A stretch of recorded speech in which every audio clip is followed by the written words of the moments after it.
Pero bago tayo magpatuloy ay pakilike ang ating video.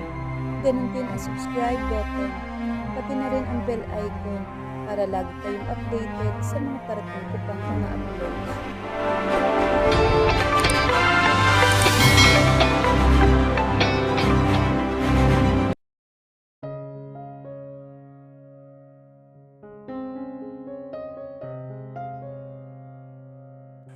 Si Sofia at Randall ay nagmula sa mga kilala at importanteng pamilya.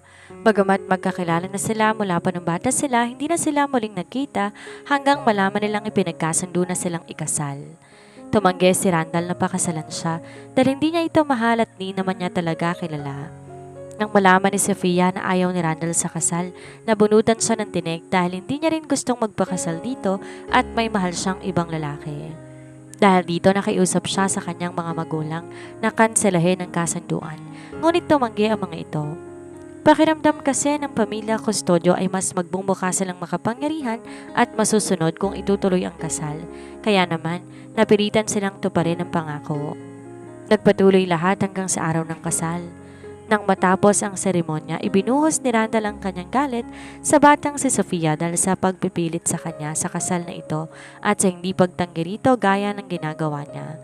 Ngunit sinubukan ni Sofia ang ipaliwanag na hindi niya rin gusto na magpakasal sa kanya at ipinagtapat na may mahal na siyang iba. Subalit lalo lamang nagalit si Randall sa mga salitang ito, sa pag-aakalang minamaliit siya ni Sofia. Dahil dito, pilit niyang pinalalabas kung sinong lalaking mahal nito. Ngunit hindi yon masabi ni Sofia sa kanya dahil ang lalaking yon ay walang iba kundi ang matalik na kaibigan ni Randall na si James. Ang mansyon ng pamilya Valderrama ay nababalot ng katahimikan na kabaliktaran ng marangya at maingay na resepsyon na naganap ilang oras lamang ang nakakalipas. Sa loob ng marangyang silid tulugan, nakaupo si Sofia sa gilid ng kama.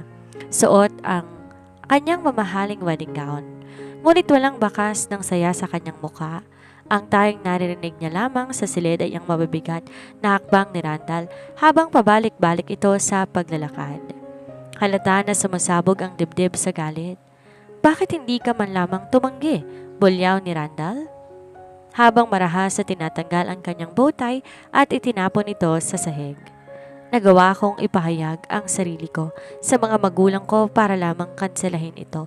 Pero ikaw, nanahimik ka. Hinayaan mong ituloy ang kalokohang to. Humarap si Sofia sa kanya. Pilit na pinatatatag ang kanyang sarili kahit na nga ba nanginginig ang kanyang mga kamay. Sinubukan ko, Randall. Sinubukan ko.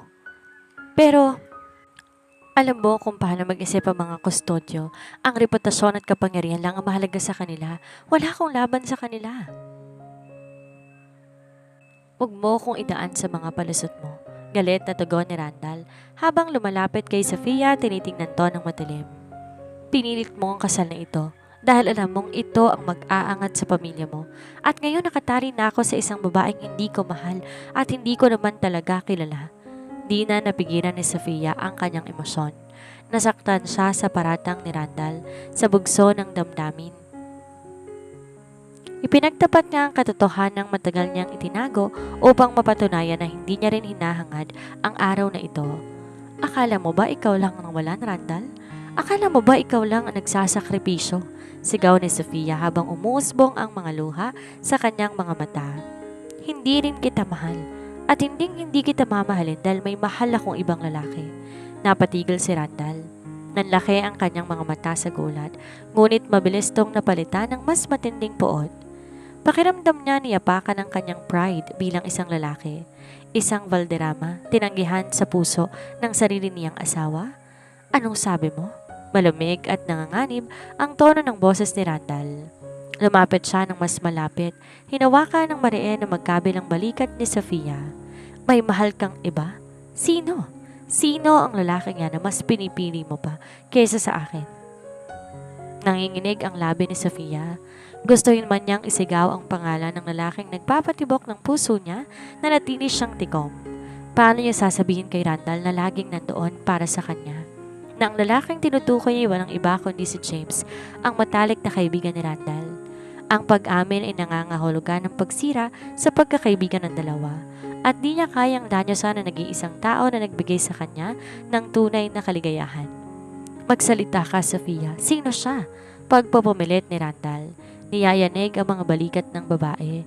Hindi ko sasabihin, sagot ni Sofia habang buong tapang na tumingin sa mga mata ni Randall. Hindi mo malalaman kung sino siya. Binitawan ni Randall si Sofia ng marahas na tila ba nandidiri siya sa hawak niya. Tumawa siya ng mabait, isang tawang puno ng sarkasmo at puot. Napakahusay, ani Randall habang pinupunasan ng kanyang mukha. Tumawa siya ng mabait, isang tawang puno ng sarkasmo at puot. Napakahusay, ani Randall habang pinupunasan ng kanyang mukha. Isang kasal na walang pag-ibig at isang asawang may ibang pangarap. Kung ganoon, huwag kang umasa na ituturing kitang asawa sa pamamahay na to. Nakuha ng pamilya mo ang piraso ng papel na gusto nila, pero hindi mo makukuha ang kahit anong bahagi ng buhay ko. Naglakad si Randall patungo sa closet. Kumuha ng ilang piraso ng damit at isinilid ang mga ito sa isang backpack. Saan ka pupunta? Tanong ni Sofia bagaman may bahagi ng kanyang puso ang nabunutan ng tinik dahil sa distansyang magaganap. Aalis ako. Mananatili ka dito sa mansong ito mag-isa? Malamig na sagot ni Randall habang nakatayo sa tapat ng pinto. Mula sa araw na ito, ikaw na ang opisyal na Valderrama sa mata ng publiko. Ngunit sa akin, isa lang estrangherong nagngangalang Sofia. Narinig ni Sofia ang malakas na kalabog ng pagsasara ng pinto. Kasabay ng tunog na iyon ang pagpatak ng kanyang mga luha. Sa unang gabi ng kanilang kasal, iniwan siya ng kanyang asawa. Tumingin si Sofia sa salamin, suot ang kanyang puting gown, at doon niya napagtanto ang kanyang bagong katayuan sa buhay. Isang abandoned wife. Nang gabi rin yon matapos ang malakas na kalabog ng pinto na hudyat ng pag-alis ni Randall, dinala ni Sofia ang kanyang sarili sa balkonahe ng malaking silid. Ang malamig na hangin ng gabi at pilit na pagpapakalma sa kanyang nanginginig na katawan habang nakatanaw sa malawak at madilim na hardin. Di niya napigilang balikan sa kanyang alaala ang nakaraan. Ang mga panahong hindi pa ganito kabigat ang mundong kanyang ginagalawan. Simula bata pa lang alam na ni Sofia na ang buhay niya hindi kanya. Siya ay pagmamay-ari ng pamilya Custodio. Bawat kilos, bawat pananalita at bawat pangarap ay kailangan dumaan sa pagsala sa kanyang mga magulang. Para siyang isang mamahaling manika na nakakulong sa isang gintong hawla. Ngunit sa likod ng marangyang hawlang iyon may isang tao na nagturo sa kanya kung paanong huminga. 2 taon ang nakalilipas sa isang charity gala na inorganisa ng pamilya Valderrama na gawang tumakas ni Sofia mula sa mahihigpit na paningin ng kanyang ina. Nagtago siya sa greenhouse sa likod ng hotel, umiiyak dahil sa pressure na magiging perpektong anak. Doon niya unang nakasalamuhan ng mas malalim si James. Doon pa man, nakilala niya na si James bilang matalik na kaibigan ni Randall. Madalas tong kasama ng mga pagtitipon ng mga elite, ngunit magkaiba ang dalawa. Kung si Randall ay arrogante, seryoso at laging nagmamadali, si James naman kalmado at banayad ang aura. Masisira ang makeup mo niyan. Banayad na pambubungan ni James noon, sabay abot na isang malinis na panyo. Nagulat si Sofia, agad pinunasan ang kanyang mga luha. I'm sorry, gusto ko lang mapag-isa. Hindi umalis si James sa halip, umupo ito sa tabi niya sa isang bench. Alam mo, sa mundong ito na puno ng mga taong may mga suot na maskara, mahirap talagang maghanap ng espasyo para umiyak. Huwag kang humingi ng paumanhin sa pagiging totoo. Ang mga simpleng salitang yon ay nagbukas ng pinto para sa isang lihim na pagkakaibigan. Sa mga sumunod na buwan, si James ang naging takbuhan ni Sofia sa tuwing pakiramdam niya sasabog na siya sa tindi ng kontrol ng kanyang pamilya. Palihim silang nagkikita sa mga simpleng coffee shop, malayo sa marangyang buhay na nakasanayan nila. Sa piling ni James, natutunan ni Sofia na tumawa ng walang takot, kumain ng mga simpleng pagkain at mangarap para sa kanyang sarili. Kapag dumating ang araw na malaya ka na, Sofia, dadalhin kita sa isang lugar kung saan walang nakakakilala sa atin. Minsan ang binitawang pangako ni James habang nakatitig sa mga mata ni Sofia. Isang lugar kung saan po pwede kang maging ikaw. Doon napagtanto ni Sofia na nahulog na ang kanyang loob kay James at sa paraan ng pagtingin at pag-aalaga ni James sa kanya alam niya, ganoon din ang nararamdaman nito. Ngunit kapwa nila alam na may malaking pader sa pagitan nila. Si James ang matalik na kaibigan ni Randall, ang lalaking na pa may tinadhana ng mga kustodyo para sa kanya dahil sa takot na masira ang reputasyon ng pamilya at ang pagkakaibigan ng dalawang lalaki. Pinili nilang itago ang kanilang nararamdaman. Ang kanilang pag-ibig ay nanatiling isang lihim, isang bulong sa dilim. Bumalik ang kamalayan ni Sofia sa kasalukuyan ng isang malamig na luha ang pumatak sa kanyang pisngi. Hinawakan niya ang panyong binigay sa kanya ni James 2 taon nang nakakaraan na hanggang ngayon ngay nakatago pa rin sa kanyang bulsa. Patawad, James, bulong ni Sofia. Patawad kung hindi ko kayang ipaglaban ang pagmamahalan natin. At patawad dahil kailangan kong itago ang pangalan mo upang maprotektahan ka kay Randall? Tumingin muli si Sofia sa malaking kama na dapat sana'y pagsasaluhan nilang mag-asawa. Ngayong gabi ramdam niya ang bigat ng kanyang korona. Siya ay kasal sa isang lalaking galit sa kanya, habang ang lalaking tunay na nagmamay-ari sa kanyang puso ay nananatiling isang malayong pangarap. 3 buwan ang mabilis na lumipas matapos ang gabi ng kasal. Ngunit sa loob ng mansyon, tila huminto ang oras para kay Sofia. Ang malaking bahay naging isang marangyang bilangguan. Bihira siyang kausapin ng kasambahay dahil na rin sa utos at takot kay Randall. At ang kanyang asawa ay naging asing-anino na lamang na bihirang magpakita. Kung umuwi man to, madalas madaling araw na o kaya naman diretsong natutulog sa guest room sa kabilang pakpak ng mansyon. Ngunit sa labas ng mga pader na ito, magkaiba ang takbo ng mundo. Isang gabi, isang malaking charity gala ang ginanap para sa anibersaryo ng kumpanya ng pamilya Valderrama. Ang mga mamamahayag, sikat na personalidad at mga kasosyo sa negosyo ay naroon. Sa labas pa lamang ng hotel, nagkikislapan na mga flash ng kamera nang bumaba si Randall at Sofia sa marangyang sasakyan. Ngumiti ka, malamig na utos ni Randall nang tumingin kay Sofia habang inaayos ang kanyang tuxedo. Nandyan ang mga reporter. Ayoko na gumawa ng ingay ang pamilya mo na kesyo pinabayaan kita. Humigpit ang kapit ni Sofia sa braso ni Randall. Isang pilit ng ngiti ang sumilay sa kanyang mga labi. Huwag kang mag-alala, Randall. Sanay ako sa pagpapanggap. Pinalaki ako para dito. Sa harap ng kamera, sila ang ehemplo ng isang perpektong mag-asawa. Magkahawak ang kanilang mga kamay. Mapapalitan ang kanilang mga mapanlilang na sulyap at sumasagot sa mga tanong ng media na may huwad na kagalakan. Mr. and Mrs. Valderrama, kamusta naman po ang unang ilang buwan ng inyong buhay mag-asawa? Tanong ng isang manunulat mula sa isang sikat na lifestyle magazine. Napakaganda. Maayos sa sagot ni Randall sabay tingin kay Sofia na may peking lambing. Si Sofia ang pinakamagandang bagay na nangyari sa buhay ko ngayon. Masaya naming binubuo ang aming tahanan.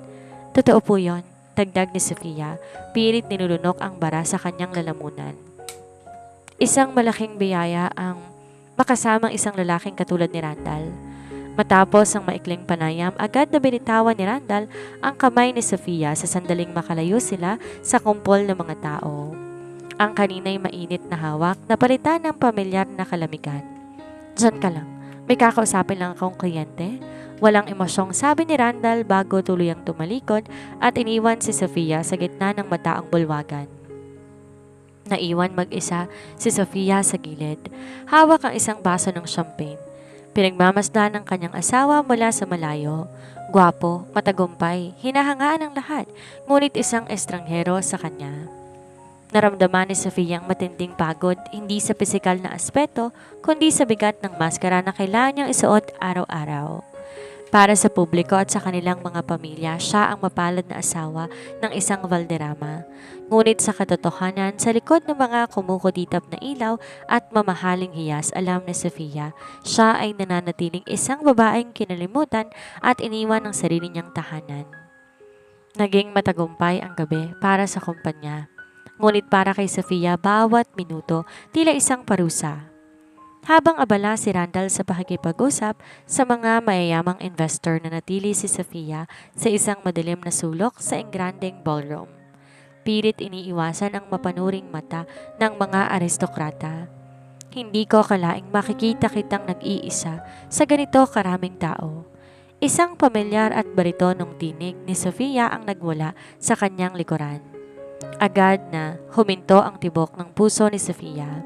Lumingon siya at doon tumambad ang lalaking 3 buwan niyang pinangulilaan, si James. Mas lalo tong naging mukhang kagalang-galang sa suot nitong itim na velvet tuxedo, ngunit ang mga mata nito pareho pa ring init at pag-aalala na matagal lang ginahanap-hanap ni Sofia. James, bulong ni Sofia. Di lumalabas ang boses sa tindi ng emosyon. Kailan ka ba nakabalik mula sa ibang bansa? Kakarating ko lang kahapon, sagot ni James habang dahan-dahang lumalapit. Tinitigan niya ng malalim ang mukha ni Sofia.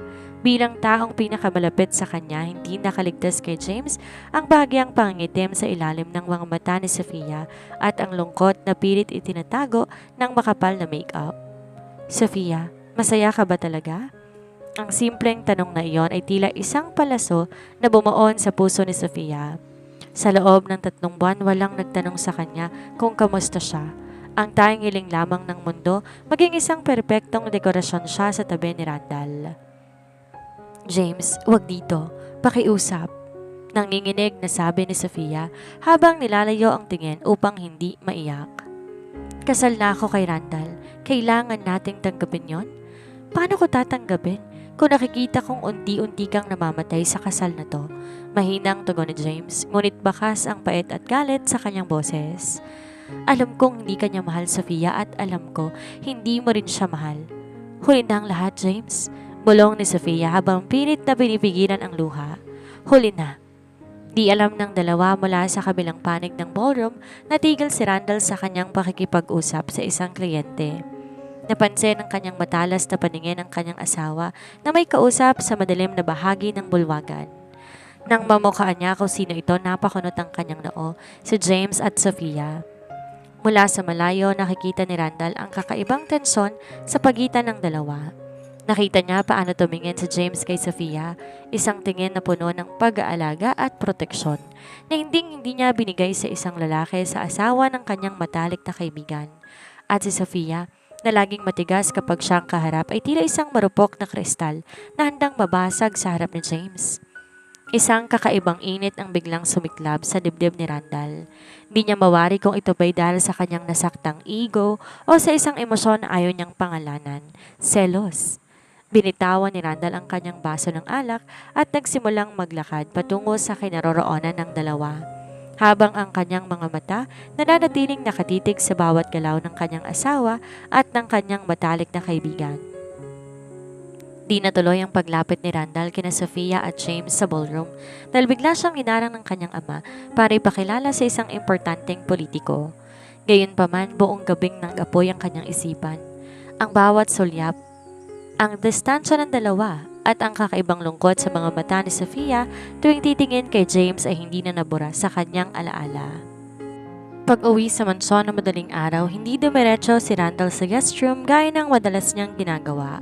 Sa halip, marahas niyang tinulak ang pinto ng master's bedroom kung saan nag-aalis pa lang si Sofia ng kanyang mga alahas sa harap ng salamin. Randall, bakit ka nandito? Gulat na tanong ni Sofia, agad na napatayo na makitang madilim na mukha ng asawa.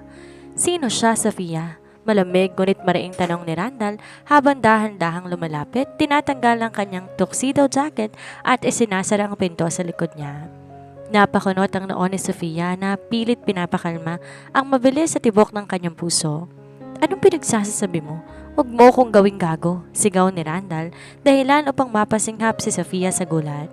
Buong gabi ko kayong pinagmamasdan. Ang lalaking sinasabi mong mahal mo, ang lalaking dahilan kung bakit ayaw mo sa akin. Si James ba yun? Namilog ang mga mata ni Sofia sa takot. Naramdaman niya ang lamig na dumadaloy sa kanyang mga ugat. Alam niya matalino si Randall, ngunit hindi niya akalaing ganon kabilis itong mapapagdugtong ang mga tuldok. Kung aaminin niyang totoo wawasakin niyang buhay ni James, masisira ang pangalan nito sa altalipunan at tigit sa lahat, mawawala ang matalik na kaibigan ni Randall nang dahil sa kanya. Nababaliw ka na ba, Randall? Pilit na pagmamatigas ni Sofia kahit bagyang nanginginig ang kanyang boses. Si James? Matalik mo siyang kaibigan. Paano mo naiisip ang ganyang dumi? dahil nakita ko kung paano ka tumingin sa kanya. Singhal ni Randall habang inahawakan na mahigpit ang magkabilang braso ni Sofia. Pilit itong tinatapat sa kanyang nagngangalit na mukha. Hindi ka tumitingin sa akin ng ganon, Sofia, at si James. Parang gusto niya akong patayin kanina habang nakikita kitang kasama ko. Magkasabot ba kayo? Ginagawa niyo ba akong tanga sa likod ko? Bitiwan mo ako, nasasaktan ako. Pagpupumigla si Sofia. Tumingin siya ng diretso sa nag-aapoy ng mga mata ni Randall. Pinupunong sarili ng tapang para sa kaligtasan ng lalaking mahal niya. Huwag mong idamay ang mga kaibigan mo sa gulo natin, Randall. Ang problema sa atin, hindi natin mahal ang isa't isa.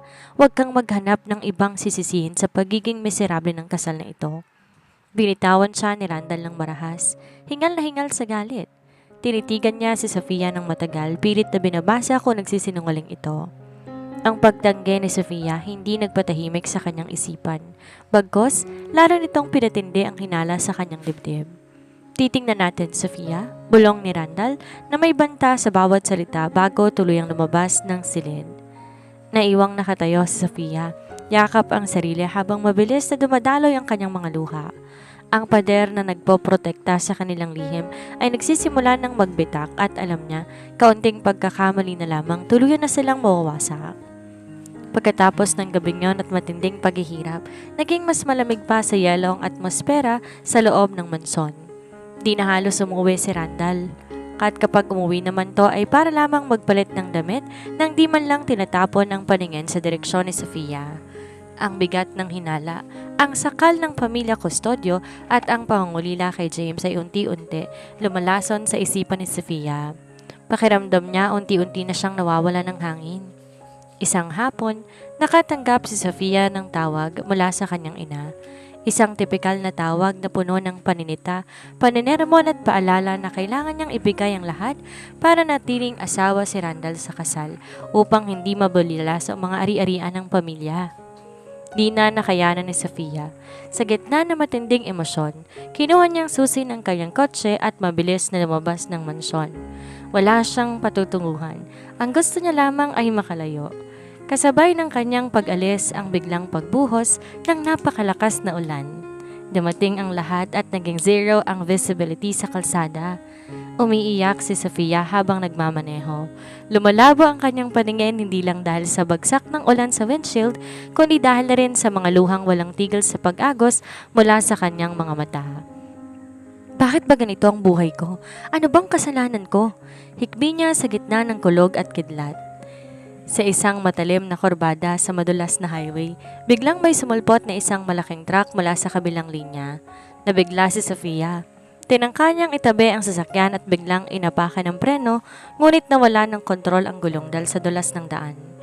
Umikot ang kanyang kotse ng ilang beses bago marahas na sumalpok sa isang malaking puno sa gilid ng kalsada. Ang malakas na tunog ng nayuping bakal at huling narinig ni Sofia bago tuluyang nagdilim ang kanyang mundo. Sa emergency room na isang pribadong ospital, magulo ang mga nurse at doktor. Agad nilang kinuha ang bag ni Sofia upang hanapin ang kanyang cellphone at tawagan ang kanyang in case of emergency or ICE contact. Ang unang pangalan sa listahan ay si Randall. Sa mga sandaling yon, nasa gitna ng isang napakalaking board meeting si Randall kasama ang mga foreign investors. Nag-vibrate ang telepono niya sa ibabaw ng mesa. Nakita niya ang pangalan ni Sofia. Dahil sa natitirang galit at isiping baka kukulitin lang siya nito o magrereklamo tungkol sa kanilang pamilya, marahas niyang pinindot ang decline at itinubob ang telepono. Dahil hindi sumasagot ang asawa, tinawagan ng nurse ang pangalawang numero sa emergency list ni Sofia. Isang numerong madalas niyang tawagan itong mga nakaraang buwan, si James. Hello, Sofia? Sagot agad ni James. Bakas ang kaba sa boses dahil alam niyang hindi tumatawag si Sofia maliban na lamang kung may emergency. Good evening, sir. Is this Mr. James? Ang may-ari po ng numerong ito, si Sofia Custodio Valderrama, ay kasalukuyang nasa emergency room ng St. Jude Medical Center. Na-aksidente po ang kanyang sasakyan at kritikal ang kanyang kondisyon. Nabitawan ni James sa mga dokumentong hawak niya. Literal na huminto ang pagtibok ng kanyang puso. Nang di nagtatanong ng iba pang detalye, kinuha niya ang kanyang jacket at susi ng kotse at mabilis sumugod sa ospital sa gitna ng dilubyo ng ulan. Walang ibang nasa isip si James kundi ang kaligtasan ng babaeng pinakamamahal niya. Kahit pa alam niya na ang pagpunta niya roon ay maaaring magbunyag sa lihim na pilit nilang itinago. Mabilis lumipas ang 3 oras. Natapos na ang board meeting ni Randall at nang buksan niya ang kanyang telepono, laking gulat niya nang makitang sunod-sunod na missed calls mula sa isang hindi kilalang numero. Kasunod ang isang text message. Good evening, Mr. Valderrama. This is St. Jude Medical Center. Your wife, Sofia Valderrama, was rushed to the ER due to a severe car accident. Parang binuhusan ng malamig na tubig si Randall. Sa kabila ng kanyang galit, nandun pa rin ang takot na may mangyaring masama sa babaeng legal niyang asawa. Agad siyang sumugod sa ospital, humaharurot sa basang kalsada habang binabagabag ng konsensya sa pambabaliwala sa tawag nito kanina. Nang makarating sa intensive care unit or ICU hallway, patakbong tinungo ni Randall ang silid ni Sofa. Ngunit bago pa niya mahawakan ang doorknob ng glass door, natigilan siya sa nakita sa loob. Nakahiga si Sofia, walang malay, may benda sa ulo at may mga aparatong nakakabit sa katawan. Sa tabi ng kama nito nakaupo si James. Hawak-hawak ni James ang malamig na kamay ni Sofia habang nakasubsob ang mukha nito sa gilid ng kama. Balikat, nayayanig at umiiyak ng tahimik. Ang hinala ni Randall tuluyan ng naging isang malinaw na katotohanan. Binuksan niya ang pinto ng marahas dahilan upang mapatingin sa kanya si James na may namumulang mga mata. Anong ginagawa mo rito, James? Mariing bulong ni Randall. Pilit pinipigilan ang sigaw dahil sa takot na mabulabog ang ospital. Ngunit naggangalit ang kanyang mga bagang. Bakit ikaw ang nauna rito? Bakit mo hawak ang asawa ko? Dahan-dahan tumayo si James. Walang bakas ng takot sa kanyang mukha, bagkos ay purong puot at pagkamuhi ang nakarehistro dito. Lumapit siya kay Randall hanggang sa magkatapat ang kanilang mga dibdib. Tinawagan ko ang ospital, Randall, pero pinatayan mo sila ng bastos na telepono. Sumbat ni James, nanginginig ang boses sa galit. Habang nag-aagaw buhay ang asawa mo sa kalsada, nasan ka? Nasa lintik na board meeting mo? Kung di dahil sa akin, walang mag-aasikaso sa kanya dito. Asawa ko siya, James. Wala kang karapatang makialam sa amin. Bulyaw ni Randall sabay kwelyo sa matalik na kaibigan. Tama nga ang hinala ko. Ikaw ang lalaking tinutukoy niya. Ikaw ang lalaking sumisira sa kasal ko. Marahas sa tinabig ni James ang mga kamay ni Randall at binuweltahan to ng isang malakas na suntok sa mukha. Napasandal si Randall sa pader, hawak ang kanyang dumudugong labi. Huwag mong baliktarin ang kwento, Randall. Galit na sigaw ni James, tuluyan ang nawala ng kontrol sa kanyang emosyon. Matagal ko na siyang mahal bago mo pa siya nakilala. Bago pa siya sinakal ng pamilya ninyo sa kasunduang yan, ako ang kasama niya. Kung di mo siya kayang alagaan at mahalin, pakawalan mo siya dahil matagal ko na siyang mahal bago mo pa siya binaliwala. Napatitig si Randall kay James. Gulat at sugatan ang garbo bilang isang Valderrama. Ang matalik niyang kaibigan at ang kanyang asawa, ang dalawang taong pinagkakatiwalaan niya sa magkaibang paraan, ay may lihim na ugnayan sa likod niya. Bago pa man makaganti si Randall, mabilis na pumasok ang mga security guard at mga nurse para awatin silang dalawa. Ang koridor ng ospital na dati tahimik, naging saksi sa pagkawasak ng isang matagal na pagkakaibigan habang sa loob ng silid na natiling walang malay si Sofia. Walang kamalay-malay ng kanyang pinakatatagong lihim ay tuluyan ng sumabog. 2 araw matapos ang madugong gabi sa ospital, unti-unting nagkamalay si Sofia. Ang kanyang katawan mahina pa rin mula sa aksidente, ngunit ang mas matinding sakit ay ang emosyonal na bigat nang mabalitaan niya wala sa nurse na nagsuntukan si Randall at James dahil sa kanya. Alam niyang dumating na ang sandali na pinakakinatatakot niya, ang pagkabistado ng lahat. Kinahapunan, bumukas ang pinto ng kanyang silid, pumasok si Randall ngunit walang bakas ng pag-aalala o relief sa mukha nito. Ang dala nito'y isang aurang puno ng puot at matinding galit. Huminto ito sa paanan ng kanyang kama, malamig na nakatitig sa kanya. Randall, mahinang banggit ni Sofia, pilit na bumabangon kahit na sumasakit ang kanyang mga sugat. Huwag mo kong matawag-tawag sa pangalan ko, Sofia. Putol ni Randall, ang boses ay parang talim na humihiwa sa hangin. Ilang buwan mo kong ginawang gago? Ilang buwan ninyo kong pinagtawanan ng matalik kong kaibigan sa likod ko? Hindi kita pinagtatawanan, Randall. Umiiyak na sagot ni Sofia. Patawad. Patawad kung di ko sinabi sa'yo pero nakikiusap ako sa'yo noon na kanselahin ang kasal dahil ayoko rin naman. Ayoko basira ang pagkakaibigan ninyo ni James kaya nanahimik ako. At sa tingin mo ba isinalba mo kami? Sigaw ni Randall dahilan upang mapapikit sa takot si Sofia. Mas pinagmukha niyo akong tanga. Mas winasak mong tiwala ko. Isang Valderrama ako, Sofia, pero hinayaan mong tapakan ng isang kustodyo at ng sarili kong kaibigan ang dignidad ko. Hingal na hingal si Randall sa galit. Nilabas niya ang isang brown envelope at marahas na ibinatoto sa ibabaw ng kumot ni Sofia. Ano to? Nanginginig na tanong ni Sofia habang binubuksan ang envelope. Naglalaman to ng mga dokumento para sa pag-alis niya sa mansyon, kasama na ilang piraso ng kanyang personal ID. Aalis ka sa mansyon ko, ngayon din? Walang emosyong utos ni Randall. Ayokong makitang mukha mo. Ayokong huminga sa isang kwarto kasama na isang babaeng manluloko. Kung gusto mo, magsama kayo ng tinalikuran kong kaibigan. Randall, kagagaling ko lang sa aksidente, mahina pa ako. Pagmamakaawa ni Sofia habang umaagos ang luha sa kanyang mga pisngi. Ang kanyang pamilya tiyak isusumpa siya kapag nalaman ng iskandalo at wala siyang mapupuntahan sa ganoong kalagayan. Wala akong pakialam kung mamatay ka man sa kalsada, Sofia. Ang kasal natin isang malaking pagkakamali. Malamig na huling salita ni Randall bago tumalikod. Huwag na huwag ka nang magpapakita sa akin muli. Walang nagawa si Sofia. Sa kabila ng panghihina ng kanyang katawan, tinanggal niya ang mga nakakabit na IV fluid sa kanyang kamay. Suot ng isang simpleng damit na dinala ng kanyang personal na katulong bago to pinagbawal ni Randall, dahan-dahan siyang naglakad palabas ng ospital. Dala ang natitirang dignidad at ang matinding sakit ng pagiging isang pinalayas at abandoned wife. Lumabas si Sofia sa ilalim ng ambon, tinalikuran ng karangyaan upang hanapin ang sarili niyang kaligtasan sa mundong tuluyan ng nagbago para sa kanya. Lumipas ang 3 taon, malayo sa marangyang ingay ng Maynila at mapanghusgang mata ng altalipunan, isang simpleng buhay ang nahanap ni Sofia sa isang tahimik na bayan sa probinsya ng Aurora.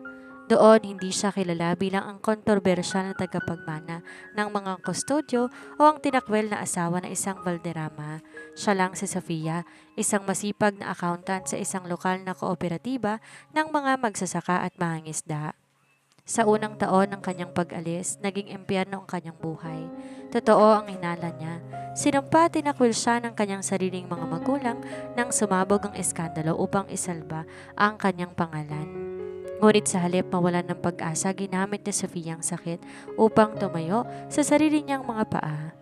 Natuto siya na magluto, maglaba, sumakay sa pampublikang sasakyan at mamuhay gamit ang perang pinaghirapan niya ng sariling mga kamay. Isang hapon, habang nag-aayos ng mga resibo sa kanyang maliit na lamesa sa kooperatiba, nilapitan siya ng kanyang kaibigan at katrabaho na si Aling Martha. Sofia, may naghahanap sa iyo sa labas, isang lalaki, mukhang galing Maynila, ang garbo ng kotse, wika ni Aling Martha. Biglang bumilis ang tibok ng puso ni Sofia. Sa loob ng 3 taon, sinadya niya na putulin ang lahat ng koneksyon sa kanyang nakaraan. Di siya nagpakita o nagparamdam kahit kay James. Alam niyang mas lalo lang magkakagulo kung papapasukin niya itong muli sa buhay niya habang sariwa pa ang sugat ng nakaraan. Naisip niya na tonton na ba siya ni Randall para tapusin ang kasal o sa James pa to na hindi siya tinigilang hanapin. Huminga na malalim si Sofia, inayos ang simpleng cotton na blusa at lumabas ng opisina. Pagdating niya sa lilim ng isang malaking puno ng mangga, nakita niya ang isang lalaking nakatayo, nakatalikod sa kanya. Ngunit hindi itong pamilyar na hubog ng katawan ni Randall at hindi rin to si James. Nang lumingon ng lalaki, nakita niya ang matandang abogado ng pamilya Valderrama na si Attorney Santos. Magandang hapon, Sofia. Bati ng abogado ng may paggalang. Attorney Santos, paano niyo po ako nahanap? Tanong ni Sofia, pilit pinapanatili ang kapanatagan ng boses. Matagal ka nang nahanap ng mga Valderrama, Sofia, halos 2 taon na. Tapat na sagot ng abogado na kinagulat ng babae. Ngunit may striktong utos na huwag kang gambalain o lapitan upang hayaan kang makapagsimulang muli.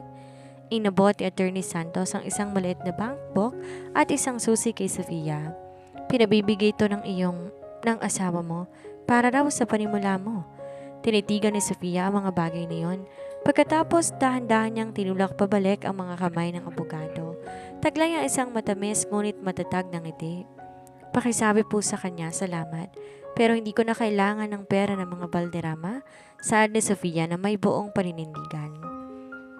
Sabihin niyo po sa kanya na buhay ako, nakatayo sa sarili kong mga paa, at sa unang pagkakataon sa buhay ko malaya at masaya ko. Nang umalis ang abogado, lumingon si Sofia sa malawak na bukirin habang sumasabay ang kanyang buhok sa ihip ng hangin. Wala nang takot at lungkot sa kanyang mga mata. Ang abandoned wife na dating marupok, tuluyan ng natutong lumipad gamit ang sarili nitong mga pakpak. Habang payapang namumuhay si Sofia sa probinsya, isang kabaliktarang mundo ang pinagdaanan ni Randall sa Maynila. Sa nakalipas sa 3 taon, mas lalong lumago ang imperyo ng pamilya Valderrama sa ilalim ng kanyang pamumuno. Nakuha niya lahat ng karangyaan, kapangyarihan at tagumpay sa negosyo na dati niyang inaasam. Ngunit sa kabila ng lahat ng to, may isang bagay na hindi niya mabili o mapunan, ang lumalalim na kawalan sa kanyang hita. Ang manso na dating iniwan niya dahil sa galit, naging isang napakatahimik na monumento ng kanyang mga pagkakamali. Gabi-gabi siyang umuwi sa isang malaking bahay na walang sumasalubong sa kanya. Sa tuwing tinitingnan niya ang master's bedroom, naaalala niya ang gabi ng kasal nila, ang pagsigaw niya kay Sofia, at ang huling gabi sa ospital kung saan pinalayas niya to ng walang awang parang isang basura.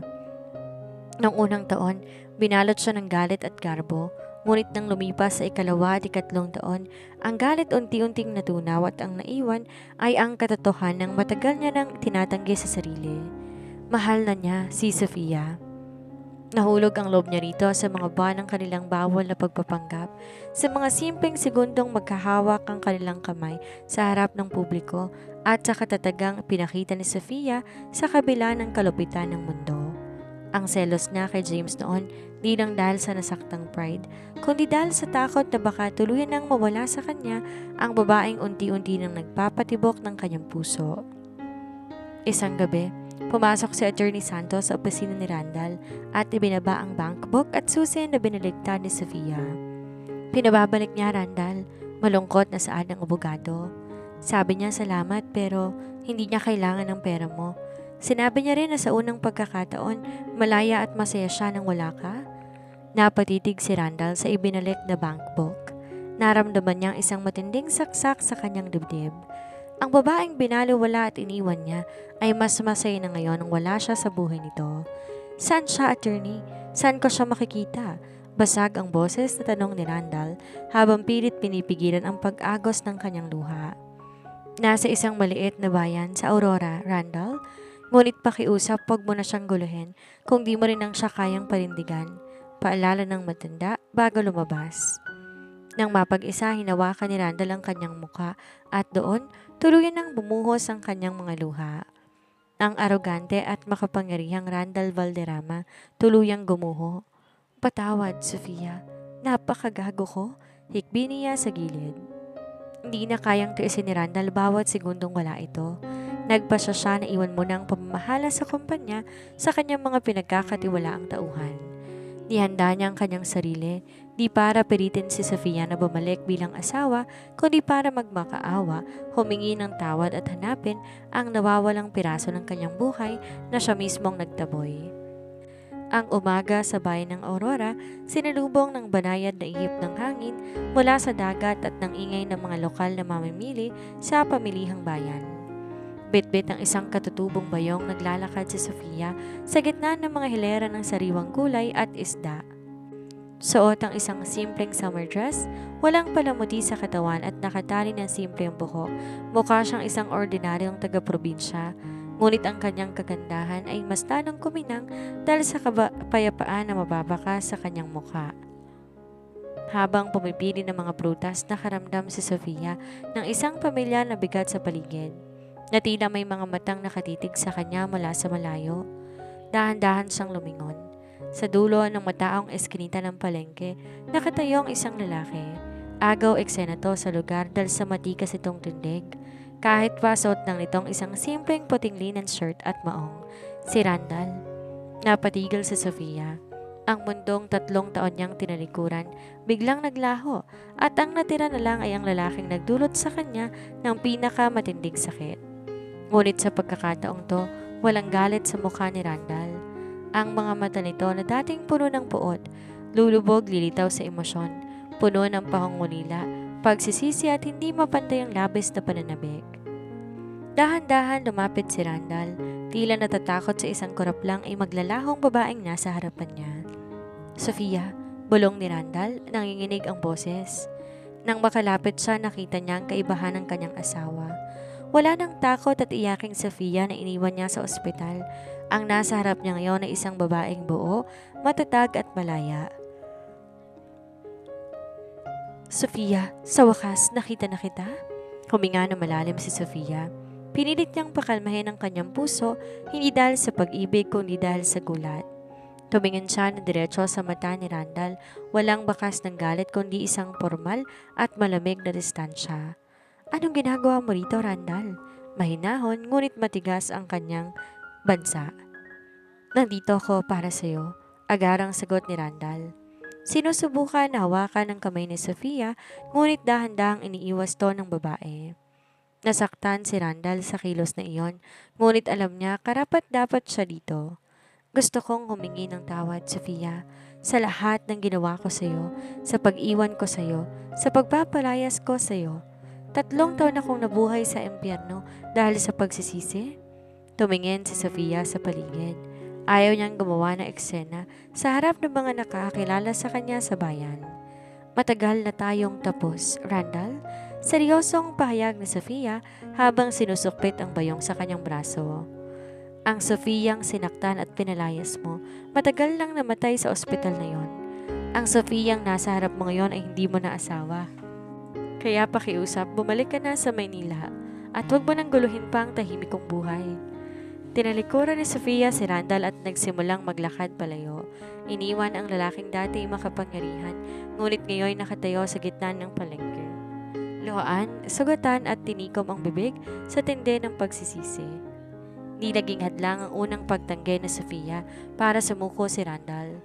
Sa halip bumalik sa Maynila, nag-arkila siya ng isang maliit na tuluyan malapit sa kooperatiba kung saan nagtatrabaho si Sofia.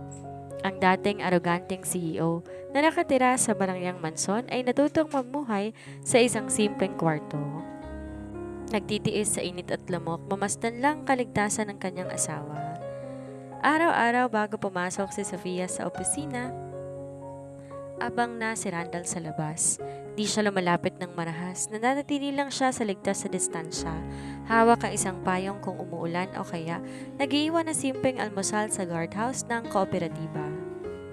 Isang gabi na abutan ng malakas na bagyo ang bayan.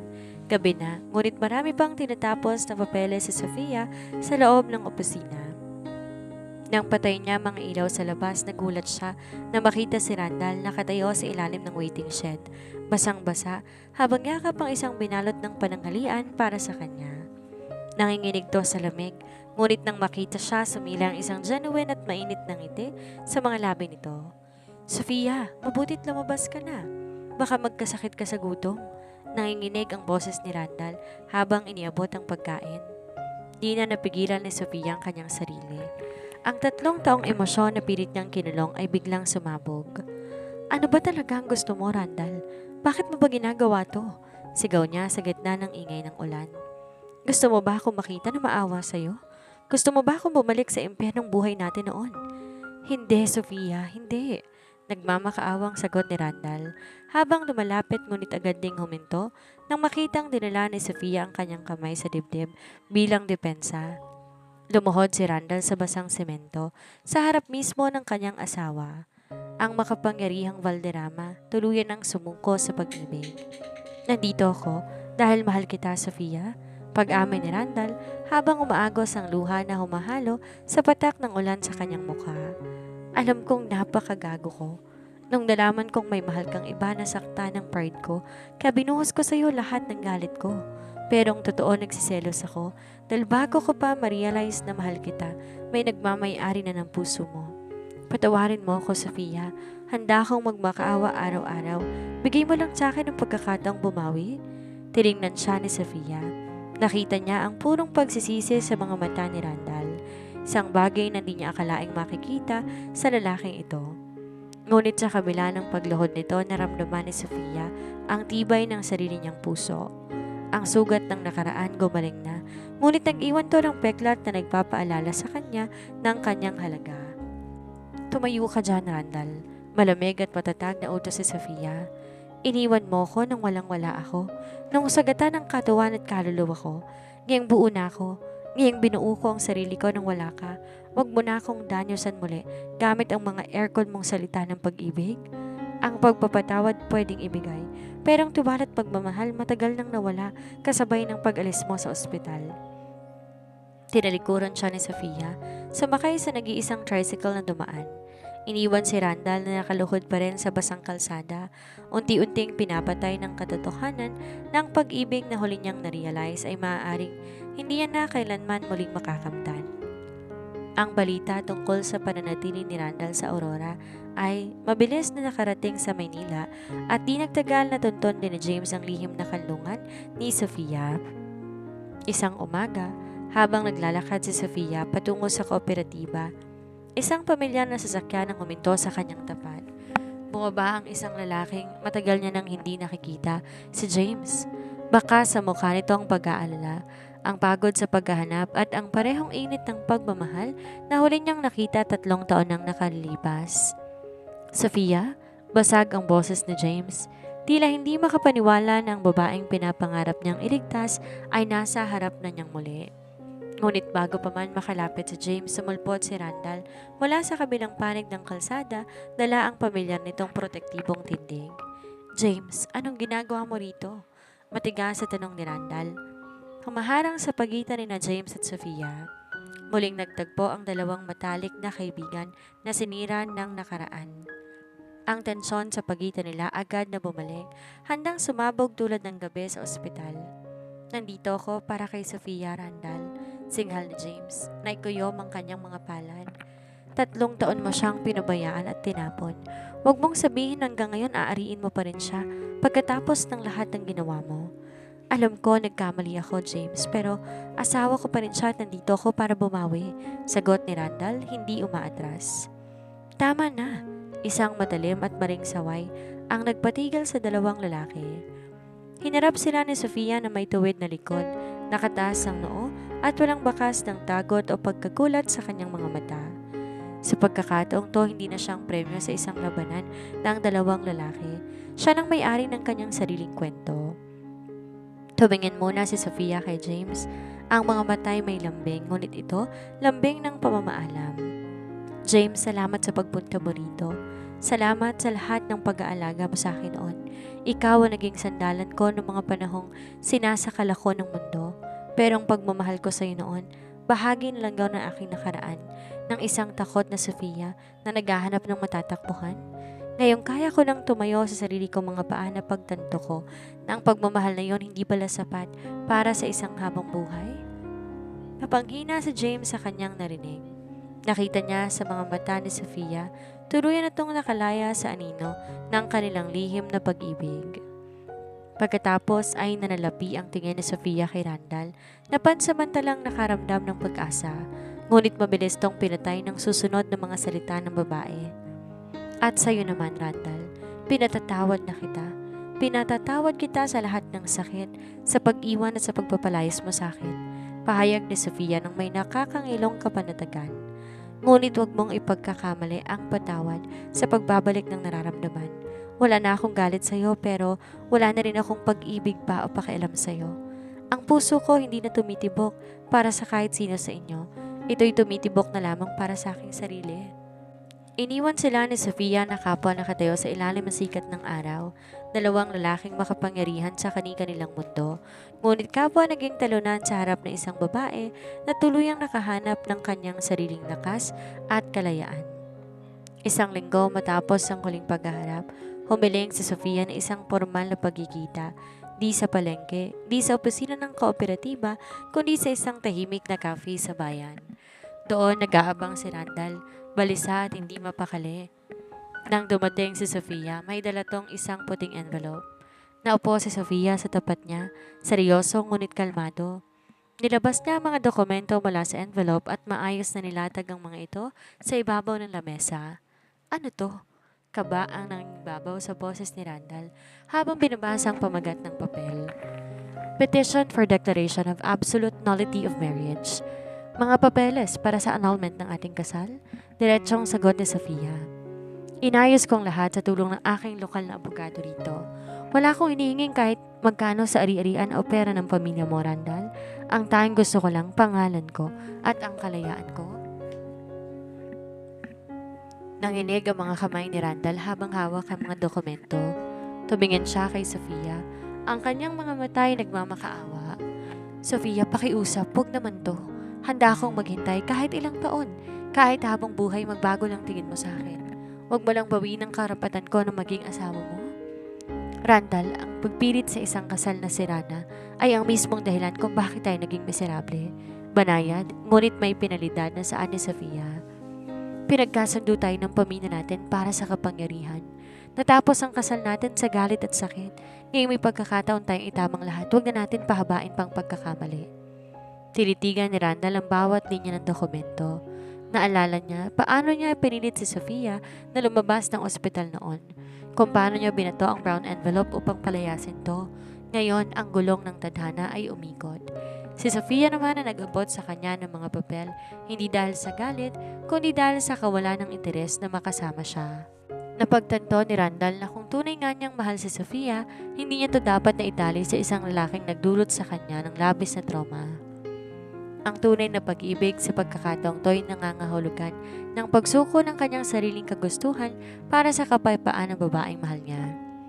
Kinuha ni Randall ang pluma na nakapatong sa lamesa, pumatak ang kanyang mga luha sa ibabaw ng legal na dokumento habang sinusulat niya ang kanyang lagda. Bawat hagod ng panulat ay parang pagpunit sa kanyang sariling puso, ngunit pinanindigan niya ito. Inabot niya ang pinirmahang papel kay Sofia, isang mabait ngunit tanggap ng ngiti ang sumilay sa mga labi ni Randall. Ito ang huling bagay na magagawa ko para sa kaligayahan mo, Sofia. Patawad sa lahat at salamat sa pagtuturo sa akin kung paano talagang magmahal kahit sa huling pagkakataon. Kinuha ni Sofia ang mga papeles at maingat na binalik sa envelope. Tumayo siya. Tumingin ang huli kay Randall at tumango ng may paggalang. Salamat, Randall. Malaya ka na rin? Naglakad palabas si Sofia ng cafe, dala ang kanyang pinakamalaking tagumpay. Ang kanyang opisyal na kalayaan mula sa pagiging isang abandoned wife. Ilang buwan matapos ang pagpirma sa mga papeles ng annulment, tuloy nang pumasok ang huling hatol ng korte. Ang kasal ni Randall at Sofia opisyal ng walang bisa. Ang balitang to nag-iwan ng malaking ugong sa altaripunan ng Maynila, ngunit sa pagkakataong to walang sino man ang nagawang umalipusta kay Sofia. Ang kanyang kwento ay naging inspirasyon, isang babala sa mga pamilyang ginagawang negosyo ang kasal, at isang simbolo ng pag-asa para sa mga kababaihan na nakakulong sa toxic na relasyon. Sa dalampasigan ng Aurora, sumasabay ang mga alon sa dapit hapon. Naglalakad si Sofia sa tabing dagat, hawak ang kanyang tsinelas habang inahayaan ng malamig na tubig dagat na humalik sa kanyang mga paa. Ang kanyang simpleng puting bestida sumasabay sa ihip ng hangin. Wala nang takot, wala nang bigat. Sa loob ng 3 taon ng pagtitiis at pagbuo sa sarili, sa wakas nakamit niya ang rurok ng kanyang kaligayahan. Meron na siyang sariling pera mula sa kanyang pagsisikap, respeto mula sa komunidad, at higit sa lahat ang kanyang sariling pangalan. Di na siya si Sofia na anak ng mga kustodyo at di na rin siyang abandoned wife ni Randall Valderrama. Siya na si Sofia, isang babaeng malaya, buo at arkitekto ng kanyang sariling tadhana. Sa kabilang banda, sa Maynila, pinakita si Randall na nakatayo sa balkonahe ng kanyang opisina, nakatanaw sa abalang lungsod. Bagamat mag-isa, may kapayapaan na rin sa kanyang mga mata. Ang pagkawala ni Sofia nag-iwan ng permanenteng bakas sa kanyang pagkatao. Di siya naging mabait, sa halip. Ginamit niya ang aral ng nakaraan upang maging mas mabuti, mas marunong at mas mapakumbabang pinuno at tao. Natutunan niyang ang tunay na lakas sa isang lalaki, di nasusukat sa kapangyarihan o pag-angkin, kundi sa kakayang magpalaya at rumespeto. Habang si James sa kanyang mga paglalakbay sa ibang bansa ay natutong tanggapin na may mga taong dumarating sa buhay natin para maging tulay ng ating paglago at hindi para manatili habang buhay. Tinago niyang panyo at mga laanan nila ni Sofia bilang isang magandang kabanata ng kanyang kabataan. habang inihahanda ang sarili sa tamang panahon at tamang tao na para talaga sa kanya. Humarap si Sofia sa papalubog na araw, isang matamis at totoong ngiti ang sumilay sa kanyang mga labi. Ang kwento ng kanyang buhay ay maaaring nagsimula sa pagiging isang biktima ng tradisyon at pagiging isang abandoned wife. Ngunit nagtapos to sa isang maringal na pagbangon. Huminga siya ng malalim. Pinalipas ang huling anino ng nakaraan at naglakad pasulong patungo sa isang bagong bukas. Isang kwentong hindi malilimutan at isang buhay na habang buhay na mag-iiwan ng bakas na tagumpay at waglaya. 2 taon matapos ang opisyal na paggawad ng kalayaan, ang bawat isa tuluyan ng nakahanap ng kani-kanilang direksyon sa buhay. Ang mga sugat ng nakaraan hindi na mga bukas na latay, kundi mga tuyong peklat na lamang na nagpapaalala sa kanila kung gaano sila katatag. Sa isang sikat na art gallery sa Maynila, abala ang mga tao sa pagpapakita ng obra ng mga bagong pintor mula sa iba't ibang probinsya. Ang event, pinondohan ng isang bagong tatag na non-government organization or NGO na tumutulong sa mga kababaihan at kabataan sa mga malalayong komunidad. Sa gitna ng bulwagan nakatayo si Sofia, suot ang isang eleganteng asul na jumpsuit. Simple pa rin ang kanyang ayos, ngunit umaapaw ang kanyang karisma. Siya na ngayon ang founder at financial director ng NGO na ito.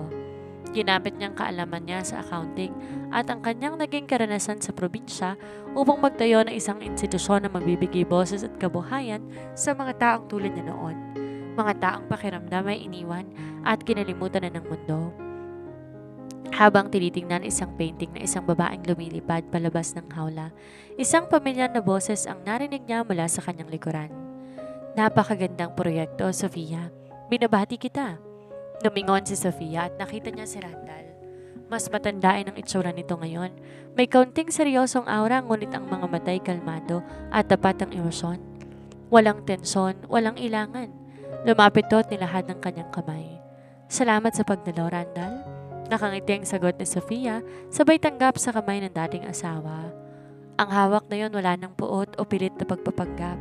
Ito'y hawak ng 2 taong may malalim na respeto sa isa't isa bilang mga magkaibigan.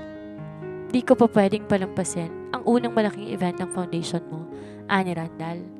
Ang kumpanya ng mga Valderrama, ang isa sa mga pangunahing corporate sponsors ng NGO ni Sofia. Ito ang paraan ni Randall upang patuloy na sumuporta sa mga pangarap ni Sofia nang hindi humihingi ng kahit anong kapalit. Masaya akong makita kang ganito, Sofia, buong buo. Salamat, Randall. Masaya rin ako para sa'yo. Tapat na sagot ni Sofia. Nabalitaan niya mga pagbabago sa kumpanya ni Randall. Mas makatao na ang pamamahala nito at aktibo na sa mga gawaing pangkawang-gawa. Habang nag-uusap ang dalawa, pumasok sa gallery si James. May kasama isang magandang babae na isang arkitekto na nakilala niya sa kanyang mga proyekto sa ibang bansa. Nang magtagpo ang mata ni Randall, James at Sofia, sabay-sabay silang ngumiti at tumango sa isa't isa.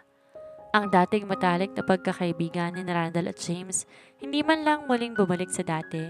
Unti-unting naghihilom sa pamamagitan ng sibil at may herensyang pakikitungo sa mga business circles.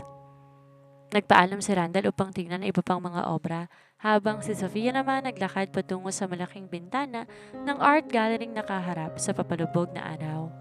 Pinagmasdan ni Sofia ang kanyang refleksyon sa salamin. Naalala niyang takot ng batang babae sa gabi ng kasal. Ang dugong natuyo sa ospital at ang mga luhang pumatak sa ilalim ng ulan sa Aurora. Lahat ng yon kailangan niyang pagdaanan upang marating ang kung nasan man siya ngayon.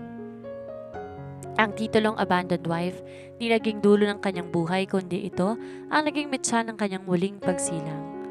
Ang kwento ni Sofia, Randall at James ay natapos hindi sa tradisyonal na pag-iibigan, kundi sa mas mataas na uri ng pagmamahal, ang pagmamahal sa sarili, ang kapangyarihan ng pagpapatawad at ang tapang na magsimulang muli kapag iniwan ka na ng lahat.